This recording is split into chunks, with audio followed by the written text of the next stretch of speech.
When teaching writing, the question I get the most is, what should I write about? Well, today I'm going to share with you some information on how to get ideas for writing personal narratives. This story is going to be all about you. You get to be the star of your story that you are writing. You'll be writing about an experience. Think about a picture of an event in your life that happened recently that you could write about. Then you'll add the details like, where were you at? Who were you with? Why were you there? Were you having a birthday party? And what were you doing? Did you go ice skating? You'll add your feelings as you give emotions to your story. The feelings of, I had the best time of my life, or I was really sad when my dog died. Everyone has a story to tell, even me. This is a story about the rooster and the lie, and it's my story to tell. When I was a little girl, I grew up on a farm, and it was my job to feed and water the chickens.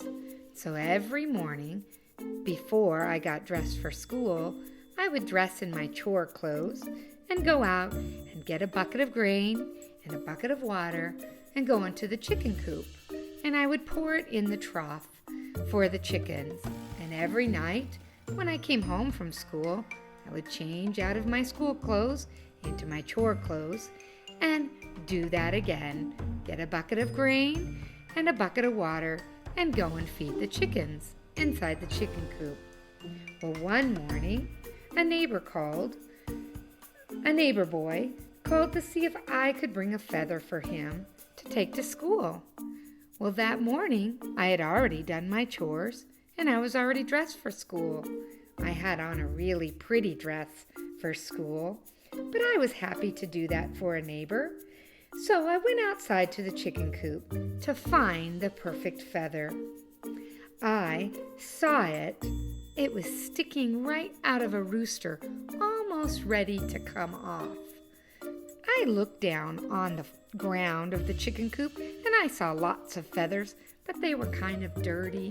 And this perfect one that was coming right out of a rooster, I thought would be great for my neighbor. So I chased the rooster, but he was very quick. But I didn't give up because I saw another feather almost ready to come out of another rooster, and that looked pretty good too. So I chased the other rooster, always trying to get that feather out that was almost ready to come out of the back of them. And I chased them and tried to kind of corner those roosters to get that feather. Well, I was almost ready to give up, but I stopped for a second to take a breath. And I looked up, and as I looked up, all the roosters were coming after me and trying to peck my legs. And so I screamed and I kicked my legs and I tried to get away from those roosters as fast as I could. I ran out of that chicken coop and I slammed the door and I picked up a dirty feather along the way that was along the fence and I put it in my pocket and gave it to my neighbor. You might think this story's over, but this story just began.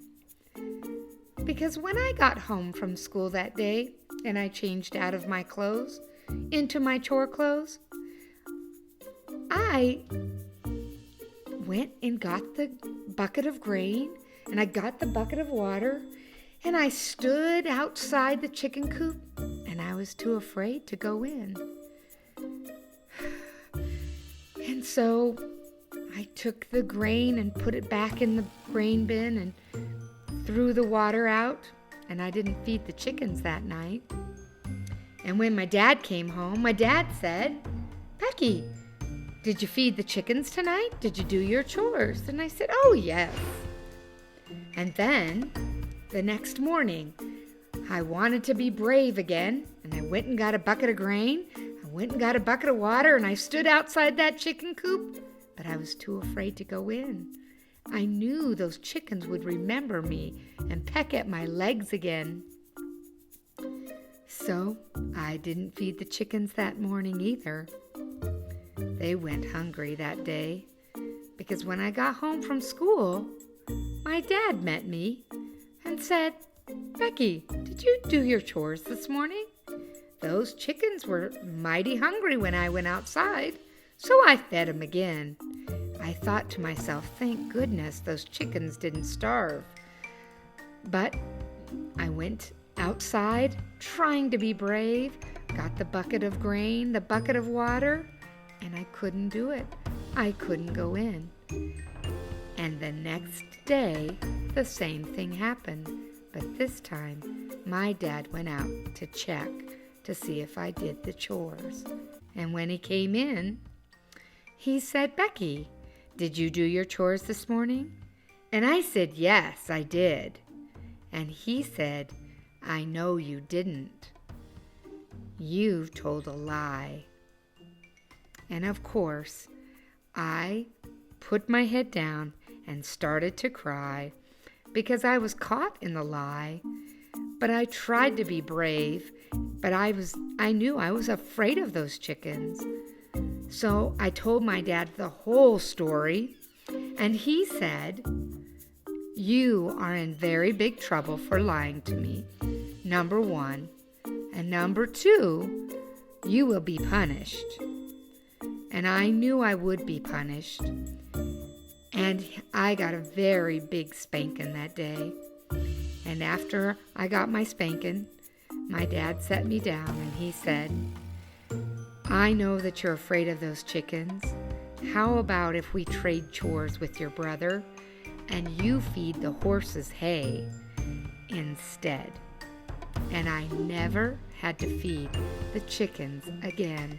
And I also learned not to lie to my dad ever again.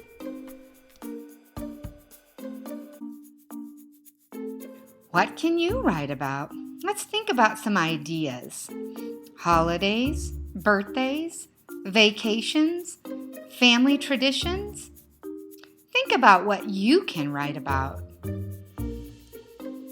You might want to write about your Thanksgiving or Christmas or another holiday. You might want to write about when you went to the beach on your vacation or when you went camping with your family. You might want to write about a birthday party. Maybe it wasn't even your birthday party. Maybe it was your cousin's birthday party. Ask your family about a story that you can write about. Sometimes they have a better memory.